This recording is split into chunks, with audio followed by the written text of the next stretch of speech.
menguji dalam perjalanan hidup kita selalu tidak pernah kosong dari aktivitas yang penting.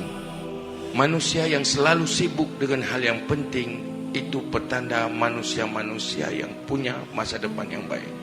Manusia-manusia yang disayangi Allah, manusia-manusia yang dibimbing oleh Allah, manusia yang dibiarkan oleh Allah adalah manusia yang lagi nepegahli Nabi dalam sebuah hadis.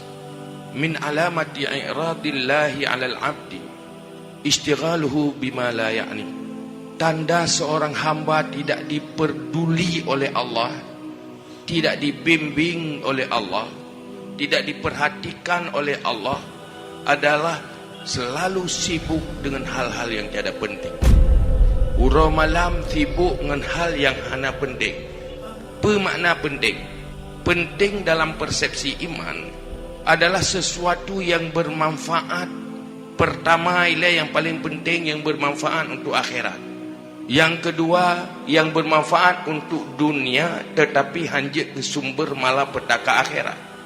Apabila katanya ura malam sibuk dengan hal ke dunia hana manfaat, atau manfaat ke dunia tetapi je ke malapetaka akhirat, ke akhirat hana manfaat, abih wate ke hal yang lainnya, nyen manusia yang sibuk dengan urusan yang tiada penting. Apalagi sibuk punyung, sibuk lidah, sibuk mata, sibuk seluruh anggota dengan hal-hal yang tiada manfaat untuk dunia dan akhirat. Apabila katanya ingin berjalan dengan perjalanan rohani menuju kuburan yang pintu syurga, alam barzakh yang bukan tempat azab, dan kemudian berlanjut sampai ke syurga, harus dipastikan dalam tajalani kehidupan 4 perkara. Al-awwalul amri i'tikadun sahih. Punya i'tikad yang benar. I'tikad lam arti i'tikad sesat. Artinya punya akidah yang benar. Yaitu para ulama kalau dikategorikan yaitu akidah Ahlus Sunnah wal Jamaah. Baik dalam akidah yang bid'ah atau akidah yang sesat. Manusia nalai macam. Nah, manusia punya i'tikad yang benar. Nah, manusia yang punya i'tikad yang salah, sesat. Nah, manusia tidak punya i'tikad. Karena i'tikad tapu plau ngeju menanju. Urangnya sibuk ia masalah pendangkalan akidah.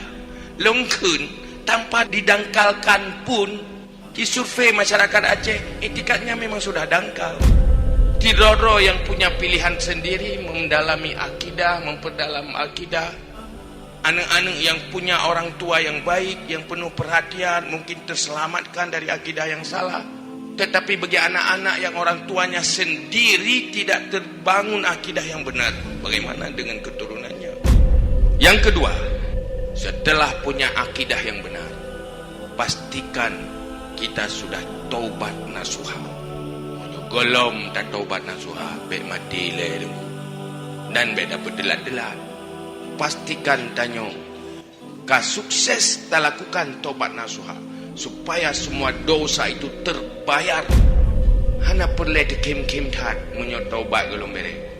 Yang kelih, pastikan segala sangkut paut dengan manusia, baik bentuk harta atau dosa-dosa yang lain yang terkait dengan manusia, mandum peglah.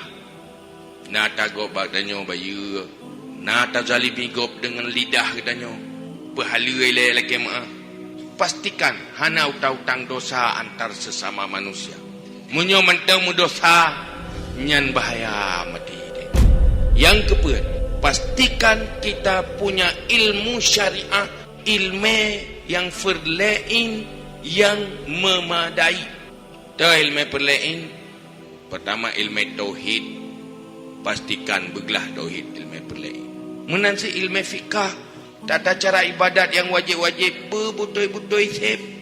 Menansi ilmu menyangkut dengan akhlak, menyangkut dengan hati. Baik hatinya bro, baik hatinya dengki, baik hatinya sombong, baik hatinya ria, baik hatinya cinta dunia lupa akhirat, cinta makhluk lupa Allah, cinta hidup lupa mati, cinta pembangunan lupa kuburan. Ini adalah hati-hati yang gagal, sehingga orangnya pantas syariat yang diamanahkan undang-undang tidak jalan. Pakiban jalan syariat di dalam kejahilan dan kebodohan.